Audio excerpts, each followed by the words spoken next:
Dios te bendiga y Dios te guarde. Vamos a hacer la oración. Maranata. Cristo viene pronto. El Señor está a las puertas. Señor, te damos gracias por tu amor y tu misericordia. Gracias por esta preciosa noche que nos permite allegarnos a este grupo de personas, Señor, que compartimos todos los domingos, Señor, tu palabra. Y nos gozamos en ti, Señor, aprendiendo, Señor, y leyendo de toda esta revelación que tú has dejado a tus hijos, Señor. Todo este consuelo, toda esta esperanza, Señor, Padre Celestial. Y te damos gracias, Señor, por tu palabra, porque es la verdad, es la que alumbra nuestros caminos, es la que nos da consuelo, Señor. Gracias por ella, porque es viva y eficaz y nos ayuda cada día a seguir adelante, Dios del cielo. Permite que esta palabra llegue a otras personas, Señor, por medio de estas grabaciones que se dejan aquí, Señor, y que sean útiles para ellos también. Este es el propósito de nosotros poder, Señor, ser luces en medio de las tinieblas y alumbrar a aquellos que no tengan luz, Señor, y que puedan esa venda que tienen en los ojos quitársele, Señor, Padre Celestial, para que te acepten como su Salvador personal. Gracias, Señor, en esta noche por permitirme estar aquí, Señor. Quítame a mí, ponte tú. Habla tú a tu siervo, a tu pueblo, Señor, en el nombre de Jesús. Amén y amén. Gloria a Dios. Como les dije, estamos en Tiatira y estábamos adelantaditos y vamos para el capítulo, en el capítulo 2, el 24 y el 25, pero yo creo que le debo leer mejor un resumen hasta ahí. Es un pequeño resumen sobre Tiatira. La iglesia de Tiatira poseía ciertas excelencias envidiables, tales como amor, fe, servicio y paciencia. Era una congregación que había crecido en la cantidad de sus obras, aunque evidentemente no en la calidad de las mismas. Eran unas obras, tenían muchas obras, y la gente hoy día hace muchas obras, ¿sí? Pero mira que el Señor se está fijando en la calidad. O sea, esto, por eso Pablo dice que no es por obras para que nadie se gloríe. Ahora, cuando tú has entrado a la fe del Señor, que tú tienes los frutos del Espíritu, pues se supone que sean unas obras que agraden a Dios. Pero esta gente parece que la calidad de las mismas no era muy correcta. Y el que está hablando aquí es el Señor Jesucristo a Juan. Es reprochada por la tolerancia moral y por la falta de celo espiritual. Estaban pasando unas cosas, unos sucesos que las hablamos la otra vez. La congregación de Tiatira había dado cabida a un al error teológico, a la falsedad eclesial y a la idolatría. Es una mezcla de cosas que tenía ahí. Todo eso había desembocado en prácticas repudiables. Llegaron a una rutina, empezaron a entrar cosas que no debieran entrar a la iglesia, añadir cosas que no debieron añadir y a tomar liviana la palabra de Dios. Y entonces las obras que estaban haciendo, dice el Señor aquí mismo, que eran repudiables. La apostasía practicada en Tiatira era capitaneada por una mujer, dice, o mujeres, que al parecer estaba implicada en actividades de ocultismo. Hacían cosas escondidas de las otras personas, ¿no? Pero que no estaban bien delante del Señor. El Señor hace un llamado al arrepentimiento a los culpables de aquella confusión. Ustedes saben que leímos al principio que el Señor tenía los ojos como llamas y veía hasta lo más profundo. Y eso pasaba, ¿no? Él estaba en eso. Dentro de la iglesia de Tiatira, el Señor tenía un remanente que, aparte de que esta señora estaba haciendo la suya y eran cosas terribles de fornicación y un montón de cosas que había ahí enredadas, pero sí justificadas, ¿no? Estaban justificando unas cosas con otras. Entre esas bendiciones está la de disfrutar la gloria de su reino mesiánico. Había un remanente que no se había contaminado. Y qué bueno, porque en todos los lugares siempre Dios guarda un remanente. Y es un remanente que es de gente que no se quiere contaminar, hermano. Y qué bueno eso, que nosotros podamos permanecer en ese remanente, que no nos contaminemos con todas esas cosas que estaban pasando en la iglesia, que es tipo ahora nos aplica a nosotros acá en el siglo XXI, nos aplica a nosotros también. Así que ese era el cuadro, el suceso de que había una mujer, ¿no? Que dijimos que tenía el espíritu de Jezabel, se llamaba Jezabel. Eh, pero que practicaba ese tipo de cosas ocultas, ¿no? Eh, Se creía ella que era oculta, pero no así. Entonces brincamos ahora al 2, 24, 25, que dice, y a los demás que están en Tiatira, ahí está hablando ya de remanente, había un remanente de verdaderos creyentes que se había mantenido fiel al Señor a pesar de la influencia de Jezabel, que era la mujer, o las mujeres. Es como un prototipo, ¿no? Si eran mujeres, pues un prototipo de Jezabel, practicaban ese tipo de cosas. Ya dijimos quién era Jezabel, ¿no? En Reyes, yo le busqué la cita en Reyes, es que está el suceso de Jezabel. Eh, en, en, Creo que es en Primera de Reyes o Segunda de Reyes. Ya, yo te la saqué por aquí.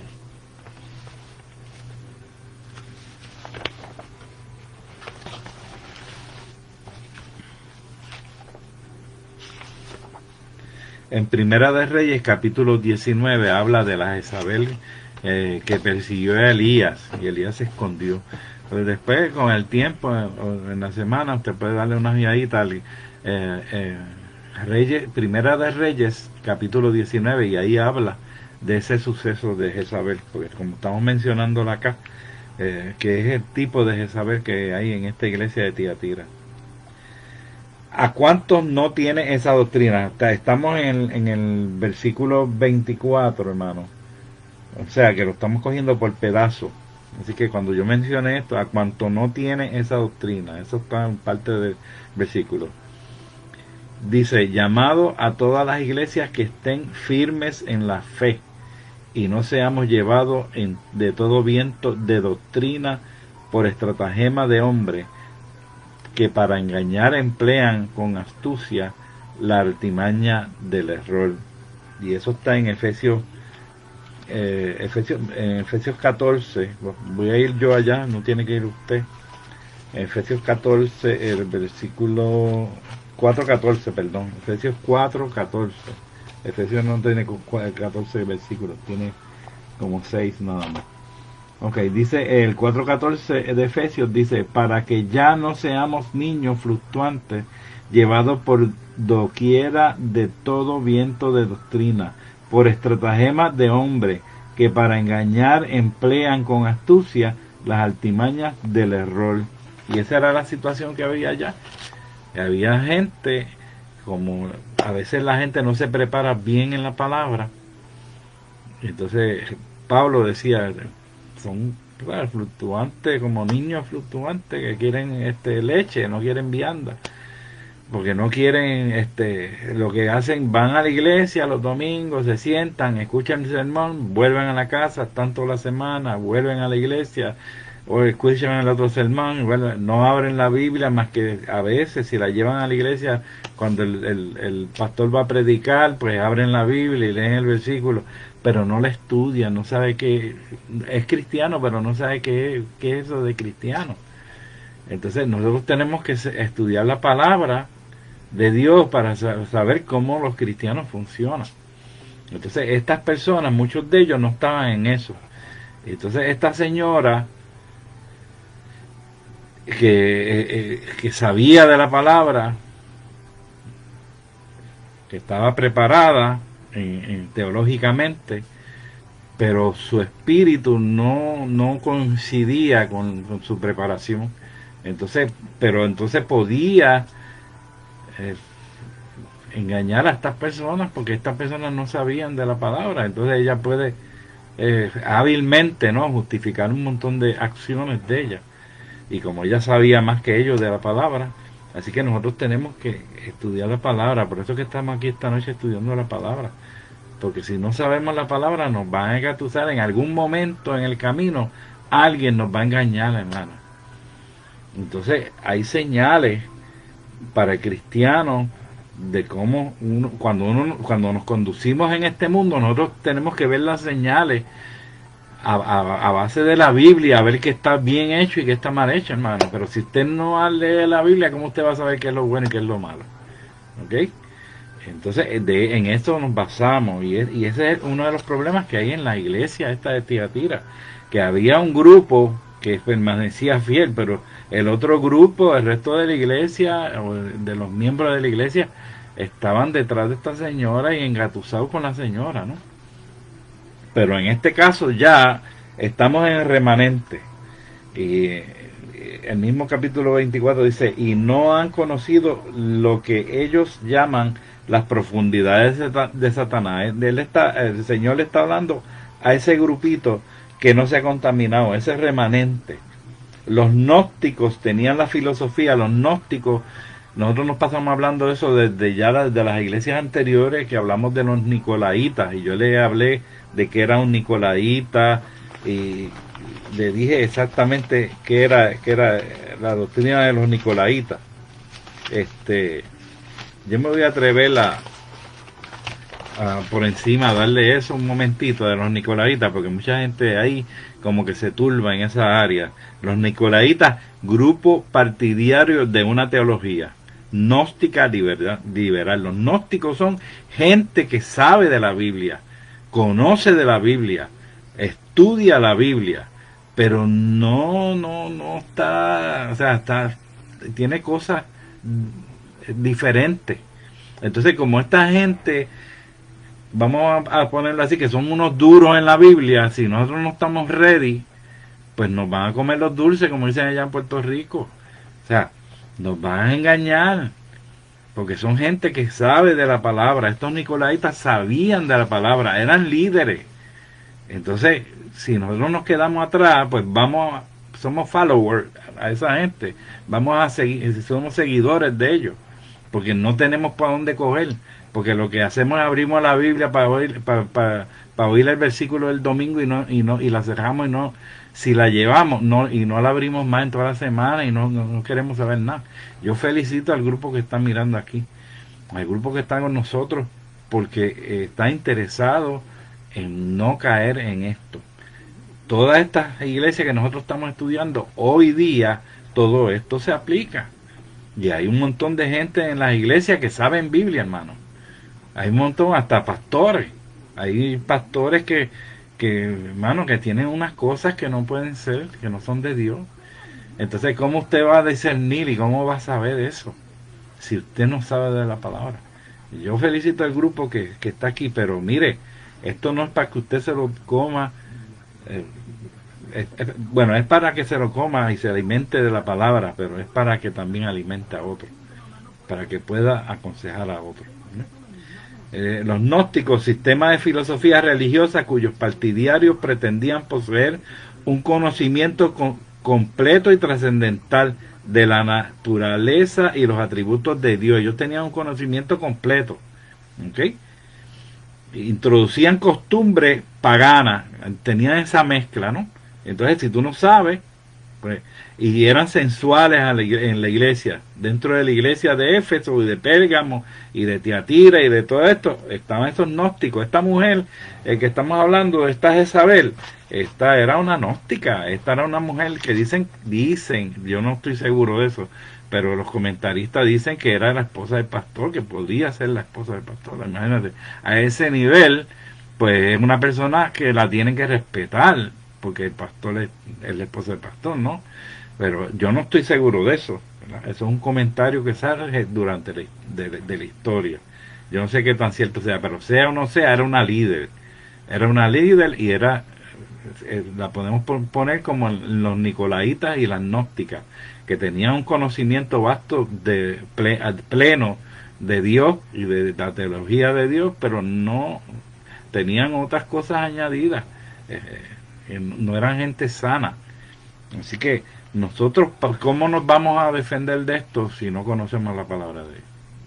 Así que yo les felicito que esta noche esté aquí oyendo todo esto. Los gnósticos tenían la filosofía y creían que conocían más que nadie, tenían lo que dicen allá en Puerto Rico, el guille, tú sabes, el estatus, no, yo sé más que nadie, sobre Dios, y podían juzgar con libertad, de coquetear con el pecado y no ser presa de Satanás por consiguiente. O sea, ellos creían que podían ir y hacer sus pecadillos y sus cosas, ¿no? Y estar allá como en el mundito, ¿entiendes?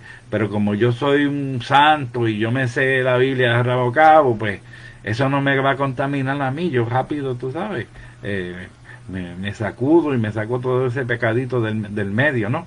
Y este tipo de personas eran así. Por consiguiente cometían pecados y su mente era cauterizada por la justificación. Y esa es una de las cosas más terribles que puede pasar en el pueblo de Dios, hermano. Cuando usted está cometiendo alguna falta, si usted se quiere justificar, entonces usted se justifica, ¿no? Porque la práctica, acuérdate que la Biblia dice que la práctica del pecado es muerte. La práctica es algo que usted sigue y sigue y sigue. No fue aquel que se cayó una vez y se reventó, pero se levantó. No estoy hablando de ese hermano.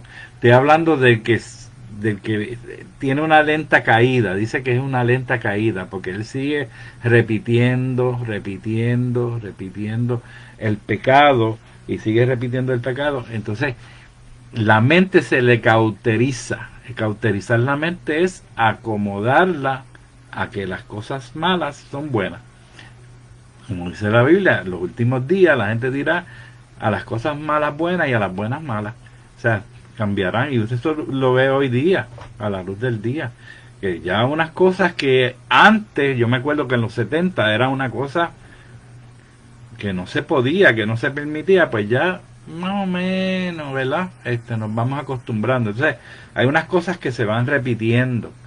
Tú vas viendo en la misma televisión, en las mismas series, en las películas, que van metiendo las cosas de lo del mismo sexo.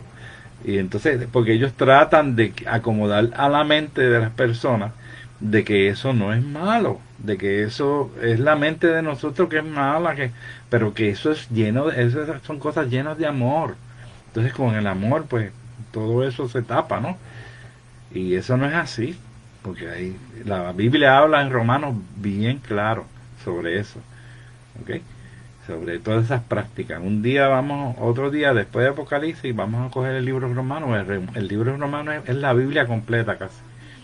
Ese es un libro que nos enseña a nosotros tremendamente, y habla claro el Señor sobre esa posición de esto del mismo sexo. Lo habla clarito, el que no quiera entenderlo es porque no quiere. ¿Okay?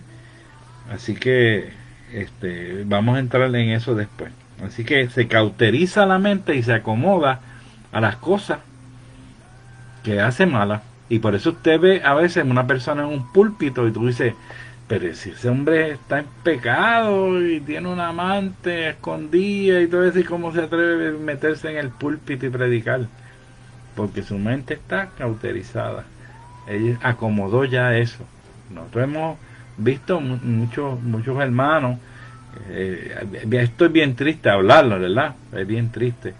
Pero los vemos en los púlpitos 2, 3 años, y al tercer año lo cogieron, y entonces se supo de que hace 3 años que estaba en eso. Entonces eso es triste, hermano.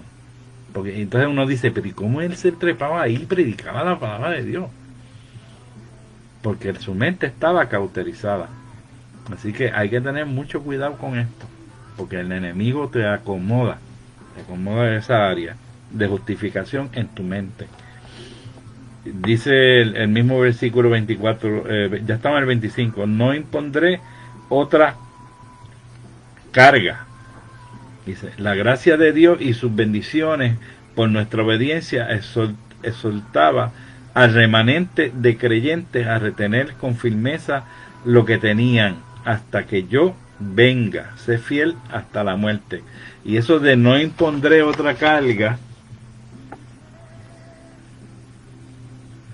ese al final del 24, no os impondré otra carga, que lo acabo de leer ahora. Hermano, el Señor no te da mayor carga de la que tú puedas llevar. Y eso lo hablamos ya aquí, que junto con la prueba te da la salida. Y lo más tremendo cuando tú estás en la voluntad de Dios y le sirves al Señor, que hablamos sobre eso también al principio, cuando tú estás en una sala de operaciones, hoy día te ponen anestesia y por eso no sientes las cosas. Pues mire, el estar en la voluntad de Dios es la anestesia de la sala de operaciones en la vida del cristiano. Cuando usted está en la voluntad de Dios y le pasan las cosas, usted, bueno, las puede sentir pero no le duelen, porque la paz del Señor sobrepasa todo entendimiento. Entonces eso es lo que pasa. Cuando tú estás en el Señor, puedes estar en el Señor, pero estás fuera de la voluntad de Dios y estás haciendo lo que no debes o no haces lo que tienes que hacer y un montón de cosas. Pues entonces a veces esas pruebas te duelen porque son sin anestesia. Vas a la operación sin anestesia, entonces te duele. En realidad te duele. Y esa es la diferencia, hermano. Esa es la diferencia. Yo te lo abro por experiencia, ¿sí? Porque duele. Cuando tú estás fuera de la voluntad de Dios, esas cosas duelen. Pero si tú estás en la voluntad de Dios, la seguridad que Dios te da a ti, tú puedes pasar la prueba. Y la paz del Señor sobrepasa todo entendimiento en tu vida, porque tú sabes que tú estás bien. Que te pasó, pero sabes que estás bien. Así que, y sigues adelante, puedes seguir y puedes pasar al otro lado. Lo que te puede pasar cuando estás fuera de la voluntad de Dios es que vas a tratar de pasar al otro lado y no pasas, como que te cuelgas de grado y vuelve otra vez la prueba. Y te cuelgas y vuelve otra vez la prueba. ¿Sí? Es como pasar de grado al otro grado siguiente, al otro nivel. Así que tenemos que pasar de nivel en nivel, de gloria en gloria, decía Pablo. Pablo decía de gloria en gloria. Y decían, no es que haya terminado la carrera. Una vez dijo terminé la carrera, pero no es que ya todo terminó. Pero he terminado la carrera, la fe ya, lo que me falta es llegar allá arriba. Pero decía que no todavía le faltaba, ¿no? Que ese arbolito había que cortarle unos nuditos. Había un evangelista que nosotros conocíamos, el hermano Chagorrío, que está en la presencia del Señor, que decía que Jesucristo era carpintero y con José iba al taller y entonces cogían el pedazo de árbol y le quitaban los nudillos y le cortaban las tablitas y hacían la sillita y era útil para uno sentarse. Y dice que eso mismo hace con la vida de uno, que uno las pulen, le quitan los nudillos, cortan las tablitas y la hacen una silla y te hacen a ti una persona que puede servir al Señor y puede ser una persona útil al Señor. ¿Amén? Esos viejitos de antes que eran bien sabios. El 2.26 dice, al que venciere y guardare mis obras hasta el fin, yo le daré autoridad sobre las naciones. El cristiano es responsable de mantener una vida de fidelidad y obediencia. Eso es responsabilidad de nosotros al Señor hasta que Él venga por segunda vez, hasta que venga o que nos lleve con Él, ¿no? Hasta que el Señor nos lleve a su presencia, hasta que Dios nos llame a su presencia. Una de las promesas al creyente, al vencedor, dar potestad o autoridad sobre las naciones. Esa es una de las promesas. Nosotros vamos a estar con Jesucristo sobre las naciones. Cuando estemos ya arriba, ya hemos ido con el Señor, amén, nosotros vamos a gobernar las naciones con el Señor. Así que el que le gusta eso de la política y no se postule todavía, y usted va a ser uno de los que va a mandar allá arriba en las naciones. Así que va a tener la oportunidad de bregar con eso, ¿no? Así que no tiene que pasar ese problema de estar haciendo campaña ni nada de eso. La campaña de usted es con Jesucristo. Dar potestad o autoridad sobre las naciones. Él nos va a dar potestad. Esta promesa se realizará cuando comience el reinado del Mesías establecido en la tierra. Una vez nosotros vayamos allá arriba a la boda del Cordero y bajemos con él y él adquiera en el área en el tiempo del milenio, que ya mismo llegamos en ese Apocalipsis, vamos a ver qué es todo eso, los que no hayan estudiado nunca esto. Pues en el milenio vamos a estar gobernando con él, reinando con él, ¿ok? Esa es una de las promesas. 2:27, y las regirá con vara de hierro y serán quebradas como vasos del alfarero. Cuando Cristo vino a la tierra la primera vez como hombre, lo hizo como el buen pastor. Vino con un pastor de ovejas y como tal dio su vida por las ovejas. La segunda venida será diferente. No viene para salvar, sino para juzgar. No mide con la vara de pastor, sino con la de juez. Escuche, las naciones rebeldes serán quebradas como vaso de alfarero por la vara del que viene como Rey de Reyes y Señor de Señores. Gloria a Dios. Y el vencedor se unirá a Cristo, tú y yo, mi Padre. Es una expresión, he recibido de mi Padre, que es la otra parte del versículo. Es una expresión autoridad que ha sido dada al Hijo para juzgar. La autoridad que el Hijo posee permanentemente es la misma que Él ha derramado sobre el vencedor que compartirá, tú y yo, con el Rey Mesías, la victoria sobre las naciones rebeldes. Eso nos lo va a dar Él a nosotros. Vamos a compartir ese reinado con el Señor Jesucristo. El 2:28, y daré la estrella de la mañana. Hay una promesa del Señor en Daniel 12:3 que tiene una proyección similar. Los entendidos resplandecerán como el resplandor del firmamento, y los que enseñan la justicia a la multitud como la estrella o perpetua eternidad. Mateo 13:43 dice, entonces los justos resplandecerán como el sol en el reino de su Padre. Amén. Ese es Mateo 13:43. Entonces los justos resplandecerán como el sol en el reino de su Padre. Amén. Tremendo. Muchas promesas. Nosotros vamos a gozar allá arriba, hermano. 2:29. El que tiene oído, oiga lo que el Espíritu dice a las iglesias. Esta es la última parte. Este mismo llamado aparece en las cartas a las 3 iglesias anteriores, Efesios, Mirna y Pérgamo. En el caso de Tiatira, el llamado a oír aparece después de la promesa dada al vencedor. Tal vez ese cambio en el orden sugiera que la situación, que aquella congregación era tan deplorable que solo el vencedor prestaría atención a dicho llamado. O sea, Tiatira tenía problemas, y había un problema grande con este grupo de hermanos que aparentemente eran líderes y sabían mucho de la palabra, pero tenían un montón de cosas malas, hermano, y ocultas que tenían. O sea, y entonces el Señor lo dijo después al último, y se lo dijo al remanente. No le habló a ellos, sino que le esperó cuando habló de remanente. Después que le habló y le prometió al remanente, entonces fue que él dijo, el que tiene oído, oiga lo que el Espíritu dice a las iglesias. ¿Okay? Esto es algo importante que las otras. Tal vez ese cambio en el orden sugiera que la situación de aquella congregación era tan deplorable que solo el vencedor prestaría atención a dicho llamado, mientras que el resto de la asamblea de Tiatira tendría que enfrentarse al juicio del Señor. estaban las cosas malas ahí. Ahí acaba Tiatira. ¿Sí? Qué bueno.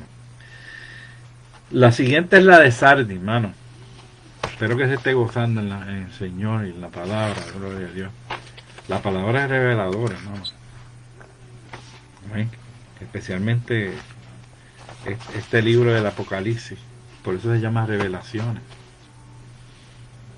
Esta la vamos a estudiar Sardis con el formato de la carta. ¿Se acuerda que el formato tiene 7 áreas? El formato de la carta, el destinatario, la descripción del Señor, diferentes cosas. Tiene la acusación, el reconocimiento, la advertencia, la promesa. Pues vamos a ir llevándola ahí. Yo le puse más o menos la aprobación del Señor. La última, eso. Vamos a ir, cada vez que entremos en una área de esa, yo se lo voy a decir en cuál estamos. Vamos a entrar en el destinatario ahora, que dice, escribe el ángel de la iglesia a Sardis. Y el destinatario que es el ángel, ¿verdad? Y el ángel es el pastor de la iglesia. Por el siglo IV antes de Cristo, Sardis era una de las ciudades más poderosas del mundo conocido en aquel entonces. Déjenme meter cositas aquí en el medio. Era una de las ciudades más poderosas del mundo conocido. Hasta el año 549 antes de Cristo fue la capital del reino de Lidia. Lidia, ustedes saben quién es. Lidia es Turquía, ¿no? Lidia, Turquía, acuérdense de eso, que Lidia es Turquía, pero se llamaba Lidia en aquel entonces, en aquellos años. Sardis estaba estratégicamente situada de modo de que sus habitantes se sentían seguros, ¿okay? Considerando la ciudad inexpugnable, no se deja vencer de nada. Inexpugnable es que no se deja vencer de nada al ataque de ejércitos enemigos. Sin embargo, Sardis fue capturada por las persas en el año 549, destruida por los jónicos, que es los que hablaban así. Jónicos es un tipo de dialecto griego, en el año 501, y conquistada por Alejandro Magno en el 334. Sardis llegó a ser famosa por su riqueza material. A mediados del siglo IV antes de Cristo y bajo el liderazgo del rey Croeso, Sardis alcanzó su apogeo de fama. El proverbio tan rico como Croeso, parece que hay un proverbio entre los griegos y toda esta gente romana y eso, que decían eso de Croeso, tan rico como Croeso. Eso era un dicho. Se hizo famoso en el mundo antiguo ese dicho. Sardis, metrópoli de la región de Lidia. Lidia es todo Turquía y Sardis era la metrópoli, ¿no? En Asia Menor. Está situada entre 48 a 52 kilómetros al este de Esmirna. Acuérdense que empezamos a dar los kilómetros desde Efesio. Efesio estaba de Pérgamo, así, y así sucesivamente, ¿no? Pues esta Sardis está de 48 a 52 kilómetros al este de Esmirna. Era célebre por su gran opulencia, por su voluptuoso y corrupto comportamiento de sus habitantes. Considerables ruinas dan testimonio del antiguo esplendor de la que fue célebre capital de Croeso y de los reyes de Lidia. Sardis era además un centro para la adoración de la diosa Cibeles, otro nombre para la diosa Artemisa. Dicha diosa pagana era conocida por la fertilidad y era invocada por las mujeres, oye eso, a la hora del alumbramiento. Mencionaban la doña esa. La ciudad de Sardis era también el punto de encuentro del sistema de caminos de la antigüedad. Que si era la ruta, era, mira, es como si fuera una capital que llegamos al aeropuerto y la ruta es pasar por San Juan, ¿verdad? O pasar por Nueva York, o pasar por Chicago, las capitales, o pasar por Los Ángeles, ¿verdad? Pues era la ruta. Y un centro de producción de lana y tinte, imagínate, en aquellos tiempos era un centro de producción de lana y tinte. En medio de la opulencia de Sardis estaba la congregación a la que va dirigida la carta, en aquella opulencia, en aquella riqueza. Va dirigida a la carta que dice Jesucristo, que le da Jesucristo a Juan, que contiene la mayor reprensión exceptuando la Odisea. Se llevó un regañón, dice, que aparte de la Odisea fue el más fuerte. ¿Okay? La descripción del Señor, primero ese es el destinatario, ¿verdad? A Sardis, al ángel de la iglesia. Ahora es la descripción del Señor, el que tiene los 7 espíritus de Dios y las 7 estrellas, dice esto. El que tiene, la expresión es un participio presente, voz activa y sugiere acción continua, además de control directo de parte de Dios. Los 7 espíritus es una referencia de plenitud del Espíritu Santo, que ya eso lo habíamos estudiado. Dicha expresión habla de la plenitud de capacitación y de vida unida con el Espíritu.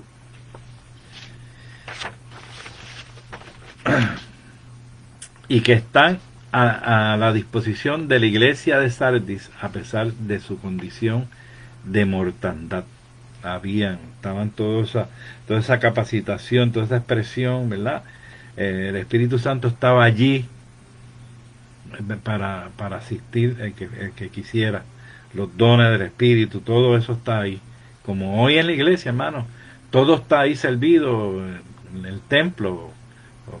Tú eres templo del Espíritu Santo. ¿Amén?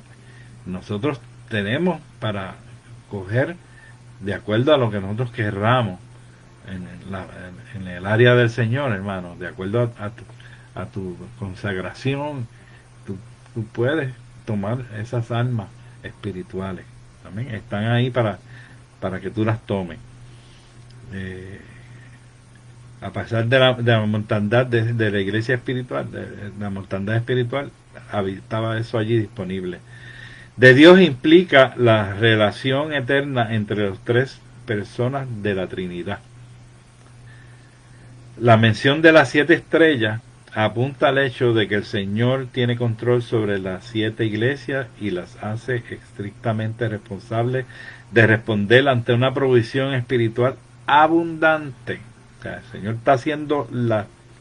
está dando toda esta información a la iglesia porque la está haciendo también responsable. Le está dando las herramientas, pero tú puedes tener las herramientas y si no las usas, ¿verdad? Se te va a hacer bien difícil el trabajo. Él quiere asegurarse de que los candeleros en cada comunidad estén brillando intensamente como deben brillar. Él te tiene toda la capacitación del Espíritu Santo para que tú seas luz en medio de las tinieblas. Sardis representa una situación donde la iglesia no emitía luz espiritual como debía hacerlo. La iglesia de Sardis atravesaba una profunda crisis espiritual. Estaba espiritualmente muerta. El 3, 1 al 3, dice la acusación: yo conozco tus obras. Esta es la acusación. Acuérdense que estamos sobre las partes de la carta. Apunta a la omnisciencia. Yo conozco tus obras, apunta a la omnisciencia de Dios, conocimiento absoluto y perfecto de todas las cosas. No hay nada que Él no conozca, hermano. Él sabe qué tú haces, dónde tú entras, dónde tú sales, qué tú hablas, qué tú piensas, porque Él te puede leer el pensamiento. El enemigo no, acuérdese, el enemigo no. El enemigo lo que pasa es que tiene experiencia y a base de tus mímicas o qué sé yo ni qué, o cuando tú hablas, ¿verdad? Por eso es que tú tienes que tener cuidado con lo que tú dices, con lo que tú confiesas, porque el enemigo eso es lo que puede oír, pero el enemigo no te puede leer el pensamiento. Ahora Dios te puede leer el pensamiento, así que usted pues tiene que bregar con eso. Que esto que sale por la boca aquí no te coge el enemigo y te embarate. Porque si tú declaras destrucción y tú te declaras depresión y tú declaras todas esas cosas, el enemigo te va a caer arriba para destruirte. Amén. Si tienes algún problemita y eso, tú confiésaselo a Dios, pero no lo hables, porque él está ahí, los emisarios de él, porque él tampoco es omnipresente. Él tiene emisarios que están en el área, ¿verdad? Por eso es bueno orar cuando tú estás en los sitios, ora y que el Espíritu Santo se haga cargo, que los ángeles te acompañen para que se limpie el área. Usted llega y limpia el área primero y después entonces obra y hace lo que tiene que hacer. Así es, como si estuviéramos viendo el mundo invisible, hermano, porque es que nosotros no vemos el mundo invisible y a lo mejor tenemos un aparato de eso cerca por ahí. Digo, cuando nosotros estamos fuera del hogar, porque me imagino en tu hogar no están los aparatos eso, ¿verdad? Ya tú oraste por tu casa y tu casa está limpia de eso, tus cuartos, tu sala, tu oras ahora, pero cuando tú sales a la calle, ¿verdad? Que la calle está choreta, pues ahí están los aparatos esos, si tú te pones a decir cosas y cosas negativas, te pillan, el enemigo te pilla. Así que no, estas son cosas que nosotros conocemos, ¿verdad? Del mundo espiritual que a veces nos olvidamos. Y nosotros estudiamos Efesios, estudiamos las armaduras de Dios y todas estas cosas, y que nuestra lucha no es contra carne ni sangre, es contra principados, contra potestades, contra cosas que están en los aires. Y esas cosas están en los aires, pero no están en tu hogar, hermano, porque si no, pues ores por tu hogar y, ¿verdad? Reúnete con los hermanos de la iglesia y oren ahí, y declaren ese sitio libre y no le des lugar al diablo, no lo dejes que entre. Pero cuando tú estás afuera en la calle, pues ya es otros 20 pesos, otra cosa, ¿no? Ya ahí tú te tienes que cuidar, ¿ok? Bien, estamos sobre la acusación. ¿Qué tiene? Que tienes nombre de que vives y estás muerto. Una iglesia de un brillo falso, todo era apariencia. Sardi todo era apariencia. Vivían en la opulencia, era un sitio, ¿verdad?, donde movía mucho dinero y había mucho comerciante y había todo este tipo de cosas. Entonces había mucha apariencia, parece. A lo mejor te suena eso familiar en algún sitio que tú has ido. Es probable que esta declaración refleje la condición misma de los habitantes de Sardi. El 3.2, capítulo 3, versículo 2, la exhortación. Sé vigilante y afirma las cosas que están para morir. Sé vigilante y afirma las otras cosas que están para morir. Esta forma verbal sugiere la urgencia de acción. Estás en peligro y Dios está exhortando tu vida. Despierta, tú sabes, mira, te estoy advirtiendo otra vez, te estoy avisando. ¿Sabes? El Señor va avisando y va advirtiendo. La gente cuando le pasan las cosas de parte del Señor, ya el Señor lo ha advertido tanto, hermano. Pero Él no te va a pasar nada de parte de Él si no te ha advertido antes. Así que Él le estaba advirtiendo estas cosas. Esta forma verbal sugiere la urgencia de acción. Los creyentes de Sardi debían actuar de manera decidida y con urgencia, como alguien, escuche, que se le está regando una infección. Llegan las cositas pequeñas, porque todas esas cositas pequeñas son las que dañan. Dicen que las moscas muertas dañan el perfume del perfumista, dice Eclesiastés por ahí. Lea ese libro que tiene mucha sabiduría, Eclesiastés, y habla de eso, una pequeña locura, ¿verdad? Habla de una pequeña locura que te puede, a veces tú estás en una vida normal y algo pequeñito que hiciste o una mala confesión o algo que dijiste mal a alguien, eso, bueno, te puede cambiar la vida. O sea, con esa confesión te puede cambiar la vida, con ese comentario te puede cambiar la vida. Nosotros tenemos que tener cuidado con lo que sale por aquí de la boca, porque con esas afirmaciones y confesiones que nosotros hablamos, nosotros podemos tener un problema grande y cambiar nuestras vidas, hermano. Así de sencillo, ¿ok? Así de sencillo y de peligroso. Así que como alguien que se le está regando una infección, hay unas cositas pequeñitas y el Señor quiere que las cojan a tiempo para que todo vuelva a la normalidad. Pero si sigue la infección, llega el momento, hermano, que el enfermo no tiene remedio. Es como un cáncer. No he hallado tus obras perfectas delante de Dios. Evidentemente las obras de los creyentes no eran producto de la fe, sino de la carne, y por lo tanto no contenían la calidad que agrada a Dios. Es la misma situación de la anterior que estudiamos, donde estaba Jezabel, que las obras de esta iglesia no estaban perfectamente bien y aparentemente parecían bien, pero no estaban perfectamente bien, hermano. Porque lo primero que nosotros tenemos que tener para que esas obras nos cuenten es que nuestra fe en Dios esté firme y tener frutos del Espíritu. Acuérdense que nosotros estudiamos también en el capítulo 13 de Corintios y hablamos del amor. Y hablamos que nosotros podíamos matarnos y hablar en lengua y hacer un montón de cosas, darle todo el dinero a los pobres y todo eso, pero si no teníamos hermano, nada éramos. Así que eso es sumamente esencial. ¿Okay? Esas obras no tenían calidad. El 3.3. Acuérdate de lo que has recibido hoy.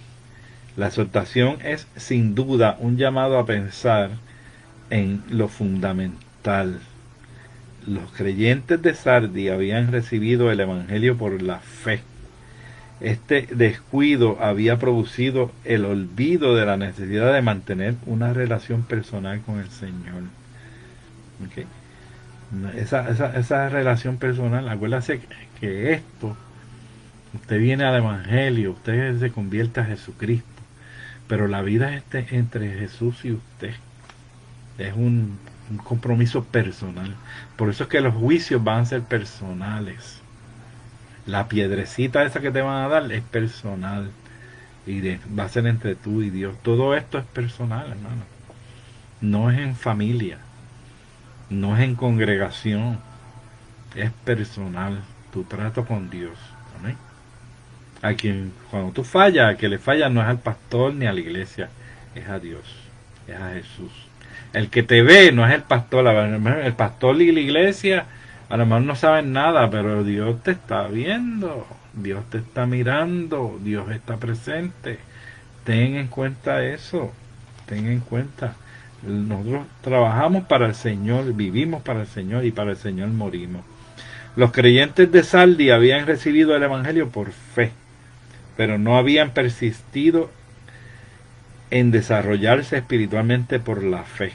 Este descuido había producido el olvido de la necesidad de mantener una relación personal con el Señor. Recordar constantemente el regalo de la gracia recibido por la fe.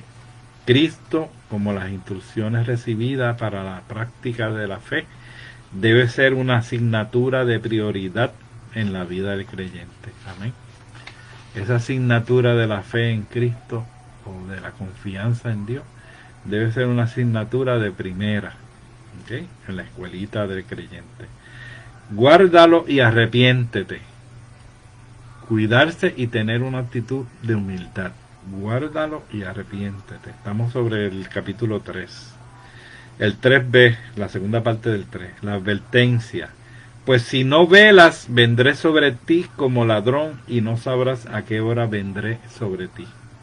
La advertencia pudiera parafrasearse así: por lo tanto, si verdaderamente no te despiertas de inmediato, vendré como un ladrón y no serás capaz de reconocer qué clase de hora será cuando vendré a ti. Será una sorpresa, hermano.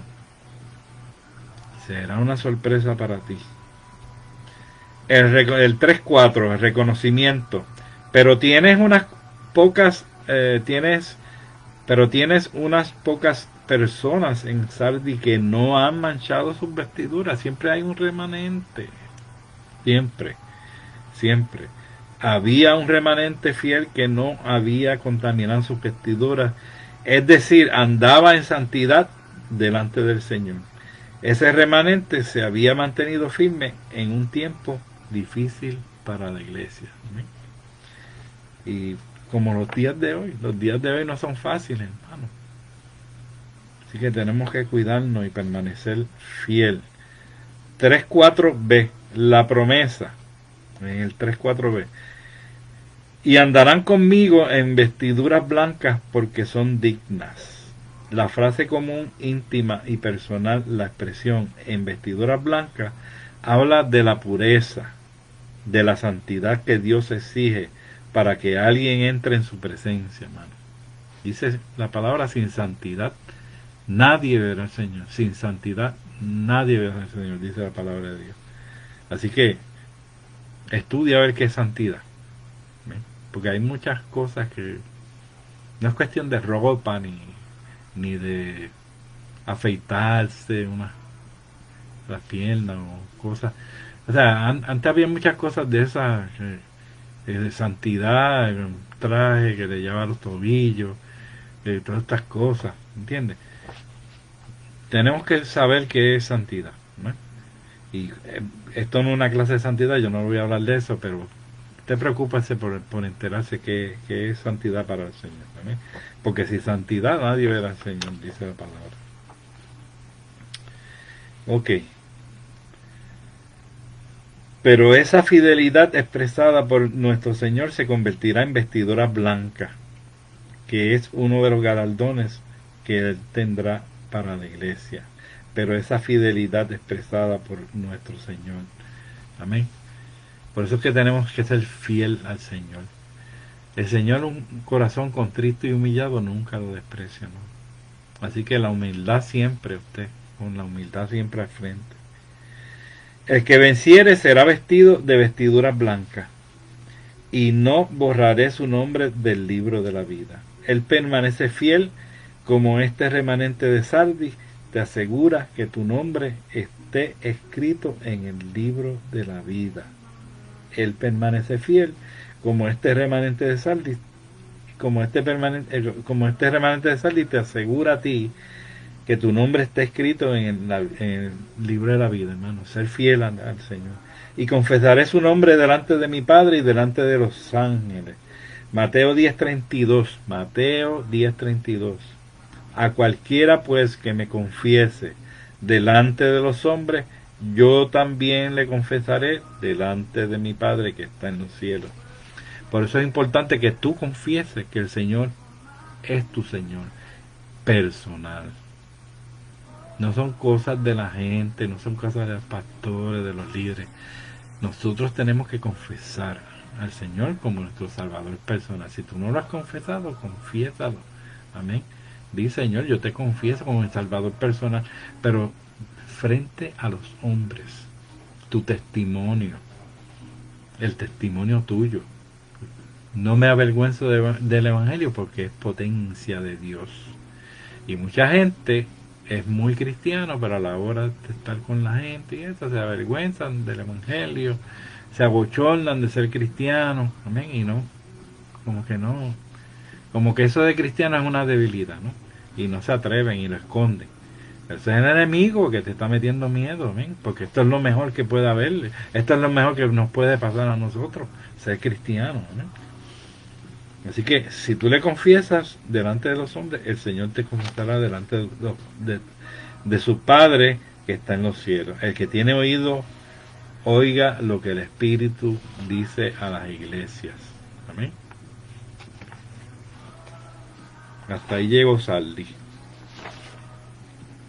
¿Sí? Gloria al Señor.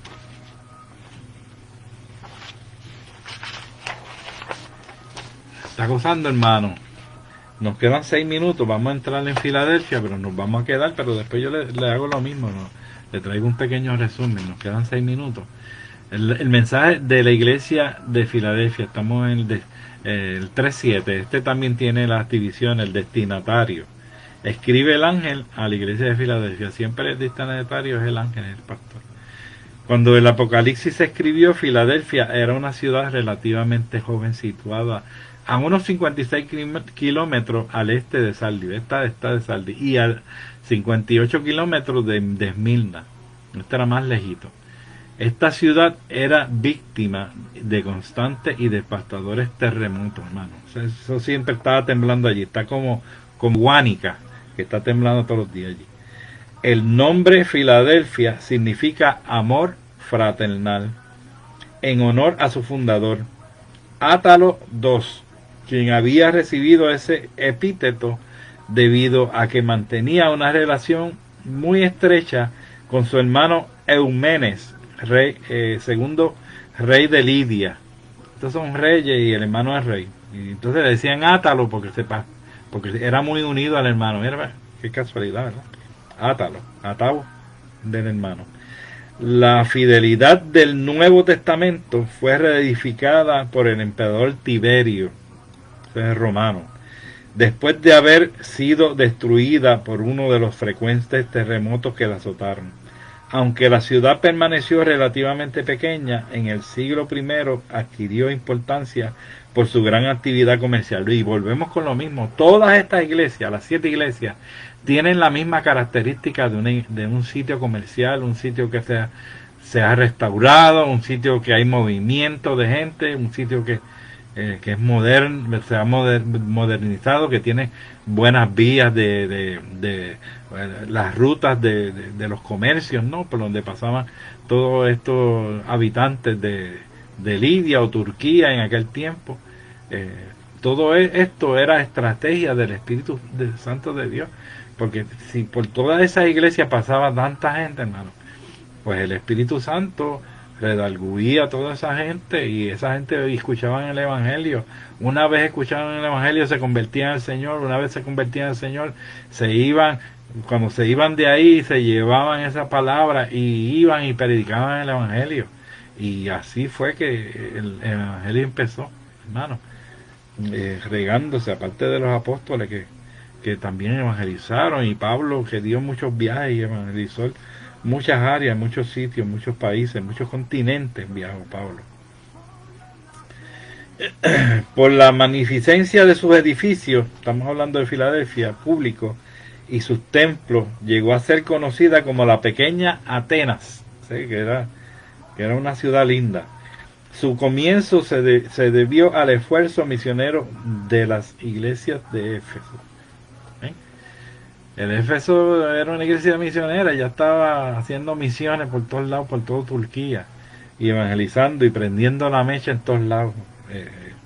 Particularmente durante los 3 años del ministerio de Pablo de aquella ciudad. Cuando Pablo estuvo allí, olvídate, prendió fuego a todo aquello. Hoy día la ciudad de Filadelfia existe con el nombre de la ciudad de Dios. Estamos hablando de hoy día, el 2020. A pesar de la persecución de los turcos. Los turcos no les gusta eso allí, son musulmanes muchos de ellos. La iglesia ortodoxa griega ha logrado mantener activa allí una congregación hasta hoy, hasta el día de hoy, hermano. La descripción del Señor 3.7. Esto dice el santo, el verdadero. Esta frase expresa 2 atributos personales de Cristo. El Señor es santo, que es apartado. Y el verdadero, cuando somos confrontados por Cristo, nos enfrentamos no a la sombra de un bosquejo de la verdad, sino con la verdad misma. O sea, Cristo no es como la verdad, Cristo es la verdad. Eso es importante para ti. El que tiene la llave de David, el que abre y ninguno cierra, y cierra y ninguno abre. Cristo es el Mesías, heredero del trono de David. Cristo. Repetidas veces en el Nuevo Testamento se presenta a Cristo como la simiente de David, hijo de David. Mateo 1.1 dice, como el rey Mesías, Cristo tiene control absoluto, indiscutible mayordomía sobre su reino. la llave. Estamos sobre el mismo versículo 7. Jesús la llevaba para demostrar que poseía absoluta autoridad en la administración de las bendiciones y las posiciones. La llave se la arrebató el Señor, fue allá abajo, dice que cautiva la cautividad, y fue al Hades y tomó las llaves y le quitó la llave de la muerte y quitó todo lo que tenía el enemigo, se lo quitó. Ahora Jesús tiene las llaves, ¿ven? Él que abre, porque Él es el único capaz, digno de dar entrada, es el que deja entrar a través de Jesucristo. Yo soy el camino, la verdad y la vida, y nadie, hermano, nadie va al Padre si no es a través de Jesús. Jesús fue el que murió y resucitó, y el que tiene las llaves, y es el que abre y el que cierra. Eso que esté bien claro en tu cabeza, bien claro. El que cierra, porque solo Él puede excluir de su dominio, y él es el que dice no, y Él es el que dice sí. Él es el que va a llevar el juicio a cabo, porque Él fue el que dio su vida y pagó el precio. De David dice, es decir, del reino mesiánico, el reino de gloria y paz que el Mesías inaugurará cuando Él venga la segunda vez a la tierra. Cristo posee la autoridad davídica, genuina, en contraste con los miserables impostores judaicos, quienes se vanagloriaban de excomulgar a los verdaderos creyentes de todas las bendiciones. Cristo, por el contrario, quien en su humanidad resucitada sigue siendo el verdadero heredero de David, Él abre de par a par las puertas del reino milenial a los humildes creyentes que han confiado en Él como su único y suficiente Salvador. Si tú lo has aceptado como su Salvador personal, tú vas a tener la entrada. Él te va a abrir con su llave. Amén. Vamos a dejarlo ahí, que está en la introducción. Ya son las 9:01. Amén. Esta es la introducción. Así que lo dejamos hasta aquí para hacer la oración de las peticiones. Bendito sea el Señor. No te vayas para orar. Amén. No te vayas, porque esta parte de la oración es bien importante. Así que 8 y 7 son 15. El 15 es el próximo domingo. Va a ser la próxima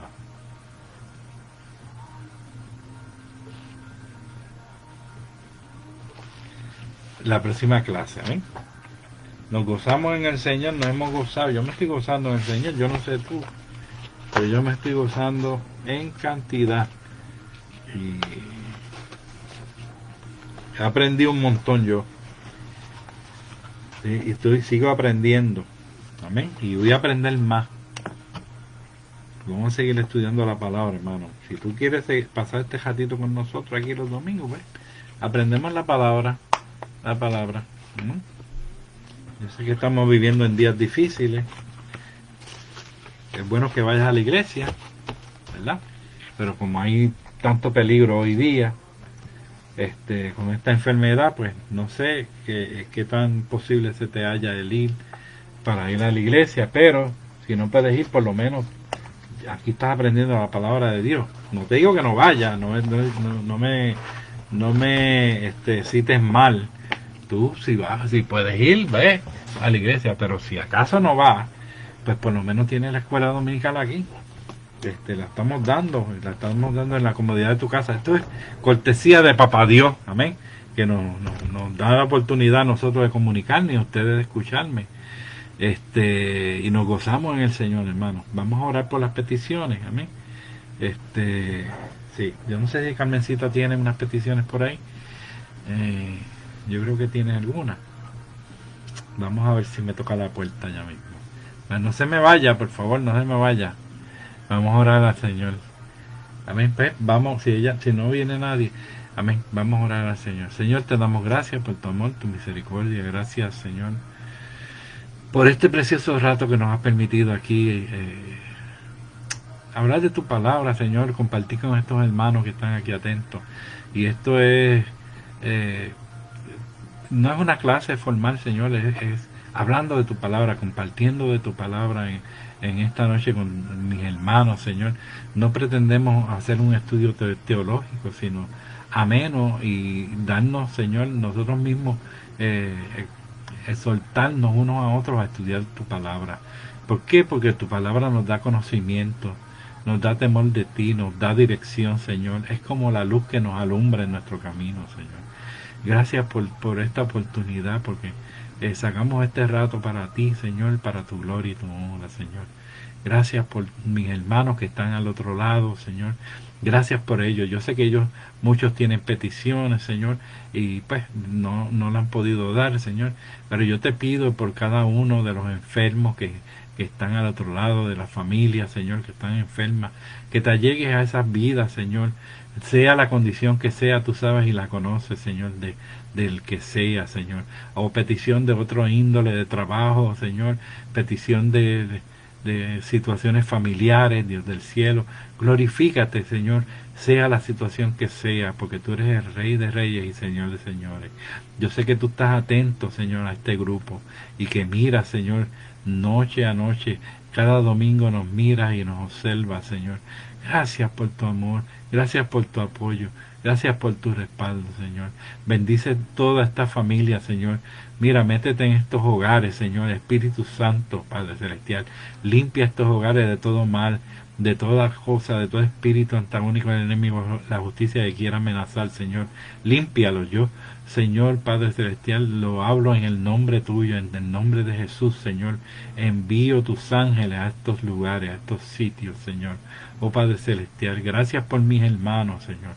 Gracias por ellos, porque ellos están buscando de ti, están buscando de tu rostro, quieren saber la verdad de ti, quieren saber de las revelaciones de tu palabra, Señor. Gracias por este día, este precioso día. Bendice esta semana que viene, Señor, y bendice todo este gobierno que salió nuevo ahora.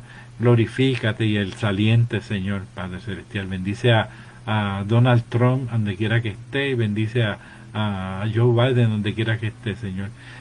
Lo importante es que estemos unidos como pueblo, Dios del cielo. Ayúdanos a comprendernos cada uno de nosotros, Señor.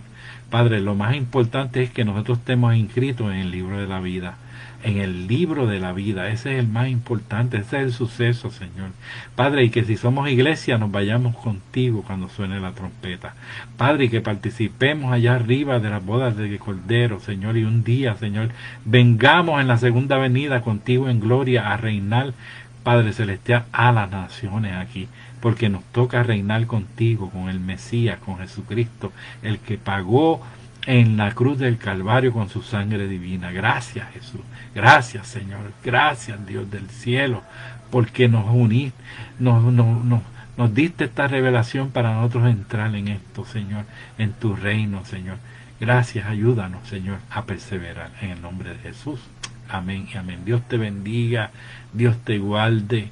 Gracias por estar aquí, Señor. Señores y señoras, hermanos, busquen de Dios esta semana.